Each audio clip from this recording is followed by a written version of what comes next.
Hi hello నమస్తే greetings of the day. మనం ఈరోజు వీడియోలో ఈఎంఐస్ బ్యాంక్ నిఫ్టీలో సింపుల్ అండ్ ఎఫెక్టివ్ ఇండికేటర్స్ ఏ విధంగా వర్క్ చేస్తాయి, వాటి ఏమేమి మనం యూజ్ చేస్తామని చెప్తాను. అండ్ ఇవి నేను ఆల్రెడీ టెస్ట్ చేసినవి అండ్ నేను క్లాస్ తీసుకుని ట్రైనింగ్ చేసినవి కాబట్టి నేను ఏదైతే నమ్ముతున్నానో ఆ ఇండికేటర్స్ అనేది మీకు చెప్తున్నాను.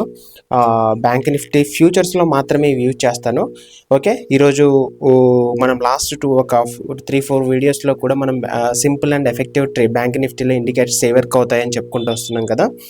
ఇది అట్లీస్ట్ ఒక 20 డేస్ 15 to 20 డేస్ అనేది మనకు జరుగుతూనే ఉంటుంది. ఎందుకంటే ఇది మామూలుగా నేను తీసుకునేప్పుడు అరౌండ్ 45 డేస్ క్లాస్ సమ్మరీ అనమాట. కాబట్టి మనకు అరౌండ్ 15 to 20 డేసే వస్తుంది. అది కూడా డైలీ 10 to 20 మినిట్స్ ఈ బిట్వీన్ ఈ టైం పీరియడ్లో మాత్రమే ఉంటుంది. కాబట్టి మనం ఫస్ట్ నేను బేసిక్స్ చెప్తాను. ఈఎంఐస్ అండ్ పివోట్స్ అంటే ఏంటి, మూవింగ్ యావరేజెస్, అదేవిధంగా మనకు వీవ్యాప్ ఇవన్నీ ఉన్నాయన్నమాట. అవి నేను చెప్తాను. నార్మల్గా ఇవి చేసేవి అవి చెప్తాను. ఇవి ఏంటంటే ఇండికేటర్స్ మెయిన్గా స్కాల్పింగ్కి యూజ్ అవుతాయి. ఓకే, స్కాల్పర్స్ ఎవరైతే ఉన్నారో అంటే ఒక 2 పాయింట్స్ 5 పాయింట్స్ 10 పాయింట్స్ లేదంటే 15 పాయింట్స్ ఈ విధంగా ఎవరైతే మనకు ప్రాఫిట్స్ని బుక్ చేసుకుంటున్నారో ఒక 5%, 3%, 10% ఎలా. ఓకే, ఇలా క్యాపిటల్ ఎక్కువ తీసుకొని వచ్చి మనకు తక్కువ ప్రాఫిట్స్ని బుక్ చేసేసుకొని మనకు స్కాల్పర్స్ అనేది అటాక్ చేస్తూ ఉంటారు మార్కెట్లో. ఓకే, దాని తర్వాత ఇంట్రాడే ట్రేడర్స్ అంటే డైలీ ఒక ట్రేడ్ కానీ 2 ట్రేడ్లు కానీ ఒక ఆపర్చునిటీ వచ్చినప్పుడు తీసుకొని ఆ రోజు మాత్రమే బై చేసి సెల్ చేసే వాళ్ళని ఇంట్రాడే ట్రేడర్ అంటారు. అండ్ తర్వాత పొజిషనల్ ట్రేడర్ అంటే 1 or 2 days 3 days ఒక 4-5 days ఇలా కూడా పొజిషనల్ ట్రేడర్స్ ఉంటారు. దాని తర్వాత స్వింగ్ ట్రేడర్స్ అంటే మీకు ఇంతకుముందు చెప్పినట్టు ఒక స్వింగ్ ఏదైతే ఫామ్ అవుతుందో మనకు సపోర్ట్ అండ్ రెసిస్టెన్స్ అలా ఫామ్ అయినప్పుడు వాళ్ళు తీసుకొని కొన్ని వీక్స్ లేదా మంత్స్ వరకు మనకు వెయిట్ చేస్తూ ఉంటారు. ఎక్కువగా మనకు ఫ్యూచర్స్లో, అదేవిధంగా equity Reliance equities, HDFC equity ఫండ్లో వాటిలో చేస్తూ ఉంటారు అనమాట. ఓకే, మనం వీడియోలోకి వెళ్ళే ముందు ఈ 4 టాపిక్స్ అయితే డిస్కస్ చేస్తాం. ఫస్ట్ టాపిక్ వచ్చేసి లాస్ట్ వీడియో మనం ఏం చెప్పుకున్నాం సమ్మరీ, ఇండికేటర్స్ అండ్ మనం ట్రేడింగ్ అనాలిసిస్ ఏదైతే ఉందో వాటి గురించి నేను చెప్తూ వచ్చాను. అండ్ సెకండ్ టాపిక్ ఈరోజు ప్రాక్టీస్. ఓకే, ఈరోజు మన అప్ స్కిల్ లేదా స్టోరీ ఆర్ ప్రాక్టీస్లో మనం ఈరోజు ప్రాక్టీస్ చేసుకుంటాము. ఈ second point. And third point వచ్చేసి వీడియోలో ఉన్న మెయిన్ టాపిక్స్ ఏంటంటే ఈఎంఐస్ డిఫరెంట్ ఉన్నాయి. 20, 50, 100 and 200 ఈఎంఐస్ నేను ఏదైతే బ్యాంక్ నిఫ్టీ ఫ్యూచర్స్లో వాడుతున్నానో వాటి గురించి మీకు చెప్తాను. ఓకే, దాని తర్వాత మెయిన్ టాపిక్స్ని రివిజన్ చేసుకొని ఈరోజు డే అనేది ఎండ్ చేద్దాం. ఓకే, ఇది ఓవరాల్గా. ఇప్పుడు ప్రాక్టీస్ విషయానికి వస్తే నేను ప్రాక్టీస్ అనేది చూపిస్తాను. ఇక్కడ నేను ట్రేడింగ్ వ్యూ ప్లాట్ఫామ్లో నేను బ్యాంక్ నిఫ్టీ ఫ్యూచర్స్ అనేది సెలెక్ట్ చేశాను. ఇక్కడ మామూలుగా సర్చ్ ఆప్షన్లోకి వెళ్తే బ్యాంక్ నిఫ్టీ ఇండెక్స్ ఫ్యూచర్స్ అని ఉంటుంది. దాని మీద క్లిక్ చేస్తే మనకి ఇలా డిస్ప్లే అవుతుంది. నేను 5 minutes క్యాండిల్ పెట్టాను. ఓకే, అండ్ 3 minutes కావాలంటే 3 minutes కూడా మనం పెట్టచ్చు. ఓకే, 5 minutes పెట్టచ్చు అండ్ 3 minutes. మనకు స్కాల్పర్స్ మామూలుగా 3 minutes, 5 minutes, 1 minute వీటిలో ఎక్కువగా చేస్తుంటారు. నేను 1 minute అనేది వాడను, ఎందుకంటే సడన్ స్పైక్స్ అనేవి ఉంటాయి. ఒక 3 minutes, 5 minutes అనేది వాడచ్చు. 5 minutes అయితే కొంచెం సేఫ్, 3 minutes అయితే ఇంకా షార్ట్ టర్మ్లో మనకు ఎగ్జిట్ ఎంట్రీస్ అనేది చూపిస్తూ ఉంటుంది అనమాట. ఓకే, ఇలా నేను 5 minutes పెట్టాను. 5 minutes పెట్టిన తర్వాత ఇక్కడ మనకి నేను డిఫరెంట్ ఇండికేటర్స్ అనేది యూజ్ చేస్తాను అనమాట. 20, 50, 100, 200 ఈఎంఐస్. ఓకే, ఇప్పుడు ఇక్కడ నేను ఒకసారి చూపిస్తాను. ఇక్కడ మనకు 20 ఈఎంఐ ఉంది కదా, 20 ఈఎంఐ అనేది చాలా ఫాస్ట్గా వర్కౌట్ అవుతుంది అనమాట. 20 ఈఎంఐ వెరీ ఫాస్ట్గా వర్కౌట్ అవుతుంది. అది కూడా షార్ట్ టర్మ్లో యూజ్ అవుతుంది. 20 ఈఎంఐని చూపిస్తాను మీకు ప్రాక్టీస్గా. ఇంట్రాడే ట్రేడింగ్లో మనకి యూజ్ చేస్తాము. ఓకే, అండ్ తర్వాత 50 ఈఎంఐ ట్రేడింగ్ అనమాట. 50 అంటే 50 డేస్లో ఆ మూవింగ్ యావరేజెస్ అనేది అలా మూమెంట్ అనేది వచ్చింది, దాని గురించి మనకు చెప్తుంది. అండ్ 100 అంటే 100 days, 200 అంటే 200 days. ఓకే, 200 ఈఎంఐ అనేది మనకు చాలా గోల్డెన్ క్రాస్ ఓవర్ అంటారు. ఈ సిగ్నల్ వచ్చిందంటే మార్కెట్ ట్రెండ్ డైరెక్షన్ ఇప్పుడు పైనుంచి ఫాలో అవుతుంది. ఇక్కడ 200 ఇండికేటర్ ఉంది అనుకోండి, 200 ఈఎంఐ ఇండికేటర్. ఓకే, ఇక్కడ నుంచి ఈఎంఐ ఉన్నప్పుడు ఇక్కడ నుంచి మనకు బౌన్స్ అయ్యే అవకాశం ఉంది, అంటే సపోర్ట్ తీసుకునే అవకాశం ఉంది. లేదు మనకి కింద నుంచి ఇలా వచ్చింది, అప్పుడు ఏమవుతుంది, ఇది రెసిస్టెన్స్ లాగా మనకు వర్క్ అయ్యే ఛాన్సెస్ ఎక్కువగా ఉంటాయి అన్నమాట. 200 అనేది చాలా లాంగ్ టర్మ్కి మనకు తీసుకుంటారు. అండ్ ఈఎంఐ 20, 50, 100కి ఉన్నాయి కదా. ఇక్కడ మనకి సమ్మరీ ఏదైతే ఉందో ఈ సమ్మరీ నేను చెప్తాను. ఓకే, మెయిన్గా అయితే 20 అండ్ 50 ఈఎంఐ అనేది ఎక్కువగా బ్యాంక్ నిఫ్టీ ఫ్యూచర్స్లో మనం యూజ్ చేస్తాం. ఓకేనా, ఇప్పుడు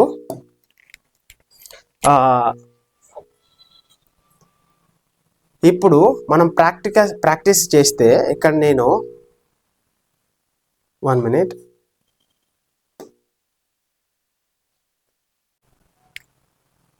ఓకే, ఇప్పుడు 20, 50 అండ్ 200 అండ్ 100 అండ్ 200 ఎంఎస్ నేను ఇక్కడ ట్రేడింగ్ వ్యూలో ఎలా మనం సెలెక్ట్ చేసుకోవాలని చూపిస్తాను. ఇక్కడ మనకు ఫ్రీ యూజర్స్ అయితే మనకు 2 ఇండికేటర్స్ మాత్రమే మనకు వర్కౌట్ అవుతాయి. మనం పెయిడ్ మెంబర్స్ తీసుకుంటే కనుక మనకి ఇంకొన్ని ఆప్షన్స్ అనేది ఇక్కడ నంబర్ ఆఫ్ ఇండికేటర్స్, మనం చార్ట్స్ని కూడా బాగా ఈజీగా చూసుకోవడానికి అవకాశం ఉంటుంది. ఇప్పుడు నేను ఏది లేకుండా ఓన్లీ ఇక్కడ ఈఎంఏ 20, 50, 100, 200 ఈఎంఎస్ అనేది ఈ 4 ఇండికేటర్స్ ఉన్నాయి కదా, వాటిని కంబైన్ చేసి ఇక్కడ ఉంచాం అనమాట. ఇక్కడ ఇండికేటర్ సెక్షన్స్లోకి వెళ్తే ఇక్కడ మనకి ఈఎంఏ 20, 50, 100, 200 డాక్టర్ స్వీట్స్ అని ఉంటుంది, డిఆర్ స్వీట్స్. వాటిని మనం సెలెక్ట్ చేస్తే ఆటోమేటిక్గా ఇక్కడ మనకు డిస్ప్లే అవుతాయి ఆ ఇండికేటర్స్ అనేవి. ఓకే, లేదు మనం ఇండివిజువల్గా సెలెక్ట్ చేసుకోవాలంటే మనం ఇక్కడికి వెళ్తే మనం ఈఎంఎస్ అని ఉంటాయి. ఓకే, ఈఎంఐఎస్ ఎక్కడ వస్తాయంటే ఇక్కడ ఇండికేటర్స్లోకి వెళ్తే ఇక్కడ మూవింగ్ యావరేజ్ ఎక్స్పోనెన్షియల్ ఉంది కదా. మనం ఎనీ ట్రేడింగ్ ప్లాట్ఫామ్ అంటే డిమాట్ అకౌంట్లు, మనం జెరోదా కానీ డన్ కానీ ఏది ఉన్నా సరే ఇక్కడ మూవింగ్ యావరేజ్ ఎక్స్పోనెన్షియల్ మీద క్లిక్ చేసి మనం ఏం చేయాలంటే ఇక్కడ బై డిఫాల్ట్గా 9 ఈఎంఐ సెలెక్ట్ అయి ఉంటుంది. ఇక్కడ ఏం చేయాలి, 20 ఈఎంఐని సెట్ చేయాలి. ఓకే, ఇక్కడ 20, లేదు నాకు 50 కావాలంటే 50 ఈఎంఐని సెట్ చేయాలి, లేదు 100 కావాలంటే ఇక్కడ 100 అనేది మనం సెలెక్ట్ చేస్తాం. ఓకే, ఇలా మనం డీమ్యాట్ అకౌంట్లో కూడా మనం ఏదైతే వాడుతున్నామో ఇక్కడ నేను ఫైట్స్ ఓపెన్ చేశాను. ఇండికేటర్స్ కోసం అయితే నేను ఫైట్స్లో ఆల్రెడీ ఎగ్జిస్టింగ్గా నేను పెట్టేసి ఉంటాను ఫైట్స్లో. ఓకే, ఈ ఫైట్స్లో నేను ఓపెన్ చేసి నేను ట్రేడ్ తీసుకోవాలంటే నేను జెరోదాలో కానీ దానిలో కానీ నేను ట్రేడ్ తీసుకుంటాను. ఇండికేటర్స్ విషయాన్ని నేను స్కాల్పింగ్ చేయాలనుకుంటే ఈ విధంగా చేస్తాను. లేదు ప్రైస్ యాక్షన్ చేయాలి అంటే నేను ప్రైస్ యాక్షన్తో నేను ఫస్ట్ డేటాని కంపేర్ చేసుకుంటాను. ఫస్ట్ ఏంటి, వాల్యూమ్, దాని తర్వాత ఎల్టీపీ ఎటువైపు ఉంది. ఇప్పుడు మీరు చూస్తే ఇప్పుడు నిఫ్టీ బ్యాంక్ ఈరోజు ఎలా ఎటువైపు ఉంది, మనకు పుట్టువైపు ఉంది. ఇక్కడ చూడండి గ్రీన్ కలర్. అండ్ ఇక్కడ అనాలిసిస్ చూసుకున్న లాంగ్ బిల్డ్ ఉంది. ఇక్కడ నిఫ్టీ వెళ్ళినా కూడా మనం నిఫ్టీలోకి వెళ్ళినా కూడా మనకి ఎల్టీపీ చేంజ్ మనకు గ్రీన్గా ఈజీగా ఐడెంటిఫై చేయొచ్చు. ఈరోజు మార్కెట్ పుట్ సైడ్ ఉందని అర్థం. ఓకే, అండ్ పీసీఆర్ మనకు సెంటిమెంట్ చూస్తే పుట్ సైడ్ ఉందని చెప్పిస్తుంది. అండ్ వాల్యూమ్ చూసినా కూడా వాల్యూమ్ కూడా మనకు పుట్ సైడ్ హ్యూజ్గా ఉంది. మనకు ఓపెన్ ఇంట్రెస్ట్ చూస్తే ఓపెన్ ఇంట్రెస్ట్ మనకి ఎక్కడ ఎక్కువ ఉంది, ఓపెన్ ఇంట్రెస్ట్ అంటే నిఫ్టీ 50లో మనకి ఇక్కడ 34 అంటే 23,900 దగ్గర మనకి ఒక సపోర్ట్ ఉంది.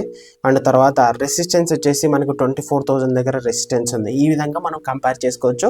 దానిలో కూడా మనం డేటా అనేది ఓపెన్ ఇంట్రెస్ట్ డేటాని మనం సెలెక్ట్ చేసుకొని ఎక్కడ ఎక్కువ ఉంది ఎక్కడ తక్కువ ఉంది అని కూడా మనం చెక్ చేసుకోవచ్చు. ఓకే, ఈరోజు ఇప్పుడు మార్కెట్ అనేది ప్రజెంట్ అయితే పుట్ సైడ్ ఉంది.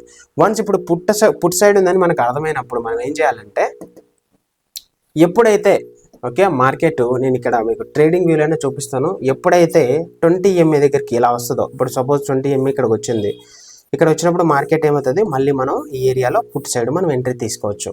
ఓకే, అండ్ ఇక్కడికి వచ్చిన తర్వాత కూడా ఒకవేళ 20 ఎంఏని క్రాస్ చేసి బ్రేక్అవుట్ చేసి పైకి వెళ్ళిందంటే మళ్ళీ అక్కడ ఒక మనం ట్రేడ్ అనేది తీసుకోవచ్చు, మళ్ళీ కిందకి ఫాల్ అయ్యే విధంగా. ఇలా మనం ఒక్కొక్క ఇండికేటర్ దగ్గర 20 ఎంఏ దగ్గర, 50 ఎంఏ దగ్గర అండ్ 100 ఎంఏ దగ్గర మనం ట్రేడ్ అనేది పుట్ సైడ్ అనేది తీసుకోవచ్చు. ఒకవేళ బ్రేక్అవుట్ అయితే కొంచెం లాస్తో మనం ఎగ్జిట్ అయిపోవాలి, లేదా అక్కడ నుంచి వచ్చేసిందంటే మనం ఈజీగా ప్రాఫిట్ అనేది బుక్ చేసుకోవచ్చు. దీనికి మళ్ళీ అడిషనల్గా మనం యూజ్ చేసుకోవాలనుకుంటే ఫిబొనాచి టూల్ యూజ్ చేసి కూడా మనం ప్రాఫిట్స్ అనేది బుక్ చేసేసుకోవచ్చు. ఓకే, ఇలా మనం చెక్ చేసుకోవచ్చు. అండ్ అదేవిధంగా ఇప్పుడు 20 ఎంఏ ఎప్పుడైతే మనకు ఇలా గ్యాప్స్ ఎక్కువగా ఉంటాయో 20, 50, 100, 200 ఇలా గ్యాప్స్ లాగా వచ్చి ఉంటుందో ఆ రోజు మార్కెట్ ప్రతిదీ మనకు సపోర్ట్ అండ్ రెసిస్టెన్స్ లాగా వర్క్ అవుతూ ఉంటాయి అనమాట. ఇప్పుడు కింద నుంచి ఇలా పైకి వెళ్ళినప్పుడు రెసిస్టెన్స్ లాగా వర్కౌట్ అవుతుంది, లేదు పైన నుంచి ఇలా వచ్చినప్పుడు ఇది సపోర్ట్ లాగా వర్కౌట్ అవుతుంది. ఇలా మనకు 20, 50, 100, 200 ఈఎంఎస్ అనేది మీకు ఇందాక చూపించిన 20 అనేది మ్యాగ్నెట్. ఓకే, 20 ఎంఏ అనేది మ్యాగ్నెట్. ప్రతిసారి మనకు మ్యాగ్నెట్ లాగా పనిచేస్తుంది. మనకు ప్రతిరోజు డెఫినెట్గా 20 ఎంఏ టచ్ అవుతుంది మార్కెట్. ఓకే, మీరు చూస్తే ప్రీవియస్గా కూడా మీరు చూస్తే 20 ఎంఏని డెఫినెట్గా మార్కెట్ అనేది టచ్ అవుతుంది. దీని తర్వాత 50 అనేది టచ్ అవ్వచ్చు, అవ్వకపోవచ్చు. అండ్ 100 to 200 అనేది ఇంకా ఛాన్సెస్ అనేది కొన్నిసార్లు తక్కువగా ఉంటాయి, కొన్నిసార్లు ఉండకపోవచ్చు. ఇప్పుడు చూస్తే ఇక్కడ మేజర్ సపోర్ట్ అనేది ఇక్కడ ఉంచండి, 200 EMA మేజర్ సపోర్ట్ అనేది ఇక్కడ ఉంది. మనం ఇక్కడ కలర్స్ని ఏ విధంగా ఐడెంటిఫై చేయాలంటే ఇక్కడికి వెళ్తే మనకు కలర్స్ అనేవి ఇక్కడ ఉంటాయి. మనకి ఏవే ప్లాట్స్ అనేవి మనకి ఏవి ఉన్నాయి, 20 అనేది ఫస్ట్, తర్వాత 50, తర్వాత 100, తర్వాత 200 EMA. ఇక్కడ మనకు సైజెస్ కావాలన్నా కూడా మనం చేంజ్ చేసుకోవచ్చు, కలర్స్ కూడా మనం చేంజ్ చేసుకోవచ్చు అకార్డింగ్ టు మన ఫీజిబిలిటీ, మన ఫ్లెక్సిబిలిటీని బట్టి మనం ఈ విధంగా చెక్ చేసుకోవచ్చు. ఇది మూవింగ్ యావరేజెస్ అనేది మనం డే టైం ఫ్రేమ్లో అయినా సెలెక్ట్ చేసుకోవచ్చు, వీక్ అయినా సెలెక్ట్ చేసుకోవచ్చు, లేదంటే చార్టర్ టైం ఫ్రేమ్లో కూడా మనకి యూజ్ అవుతాయి అన్నమాట మూవింగ్ యావరేజెస్. ఇదే విధంగా మనకు ఈక్విటీస్లో కూడా మనం ప్లాన్ చేసుకోవచ్చు. ఈక్విటీ మార్కెట్లో ఇప్పుడు ఎక్కడైనా ఇన్వెస్ట్ చేయాలి, HDFC బ్యాంక్లో ఇన్వెస్ట్ చేయాలి, ఒక డే టైం ఫ్రేమ్లో కానీ వీక్లీ టైం ఫ్రేమ్లో కానీ మనం తీసుకొని మనం సపోర్ట్ దగ్గర మనం ఎంట్రీ అనేది తీసుకోవచ్చు, ఇంట్రాడే అనేది చేసుకోవచ్చు. ఇలా మూవింగ్ యావరేజెస్ అనేది జరిగిపోయిన దాని గురించి మాట్లాడతాయి. జరగకముందే మనం ఎంత లాస్ని బైర్ చేయాలి, ఎంత లాస్ని బేర్ చేస్తాము అనే దాని గురించి మాట్లాడుకో. ఇండికేటర్స్ అనేది మనం అది బ్లైండ్గా అంటే ఒక ప్రాబిలిటీ లాగా మనం వెళ్ళొచ్చు, కానీ మరీ ఖచ్చితత్వం అనేది డెఫినెట్గా లేదు. ఓకే, ఇన్న ప్రైస్ యాక్షన్లో కూడా, ప్రైస్ యాక్షన్లో ఇంకొంచెం మనకు ప్రిడిక్షన్ అనేది ఇంకొంచెం ప్రాబిలిటీ సక్సెస్ రేట్ ఎక్కువగా ఇస్తుంది. చూడండి, నేను ఈరోజు సెంటిమెంట్ కనుక్కున్నాను. సెంటిమెంట్ కనుక్కున్నప్పుడు నేను ఈరోజు కాల్ సైడ్ నేను తీసుకోకూడదు, పుట్ సైడ్ తీసుకోవాలి. అప్పటి వరకు మనకు ఆ ఇండికేటర్స్ దగ్గరకు వచ్చే వరకు మనం వెయిట్ చేయాలి. ఇలా మనం 20 EMA అనేది ఇక్కడ చూడండి, 20 EMA ఇక్కడ ఉంది, ఇది VWAP, ఇదేంటంటే VWMA. ఎప్పుడైతే ఇలా నెంబర్ ఆఫ్ మోర్ ఇండికేటర్స్ ఇక్కడికి వస్తాయో అటువైపు అప్పుడు వచ్చినప్పుడు మనం ఇక్కడ వరకు వచ్చినాక మనం పుట్ సైడ్ తీసుకుంటే మనం మ్యాక్సిమం ఎక్కువ ప్రాబిలిటీ ఛాన్సెస్ విన్ అయ్యేదానికి ఛాన్సెస్ ఎక్కువగా ఉంటాయి. ఓకే, ఇది 20 EMA అనేసి 20, 50, 100, 200 EMAs. ఇక్కడ మీరు చూస్తున్నది నేను పివోట్స్ని యూజ్ చేశాను, super trend and VWAP, VWMA అవి కూడా నేను ఇంక్లూడ్ చేశాను కాబట్టి ఇలా కన్ఫ్యూజన్ ఇండికేటర్స్ లాగా మీకు కనబడుతుంటుంది. ఇక్కడ మనం చూస్తే ఇక్కడ ఓన్లీ EMS మాత్రమే నేను యాడ్ చేశాను. ఓకే, ఇది టోటల్గా మనకి EMAs గురించి 20, 50, 100, 200 EMA. మనం ఇక్కడికి రాగానే కింద నుంచి ఇక్కడ రాగానే మనం పుట్ సైడ్ ప్లాన్ చేసుకోవచ్చు. లేదు ఇక్కడ బ్రేక్అవుట్ అయితే మళ్ళీ 50 EMA దగ్గర మళ్ళీ మనం ప్లాన్ చేసుకోవచ్చు, మళ్ళీ 100 దగ్గర మనం ప్లాన్ అవుట్ చేసుకోవచ్చు.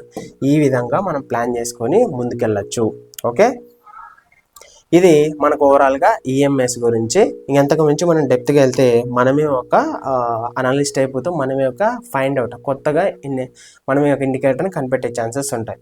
మీకు అర్థమైంది అని నేను అనుకుంటున్నాను ఈ మూవింగ్ యావరేజెస్ గురించి.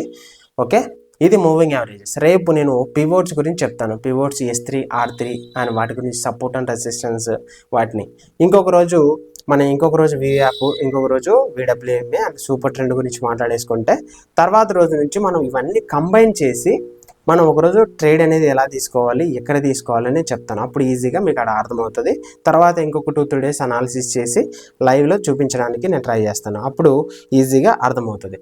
ఓకే, ఇక్కడితో వీడియో ఎండ్ అయిపోయింది. Thank you for watching this video.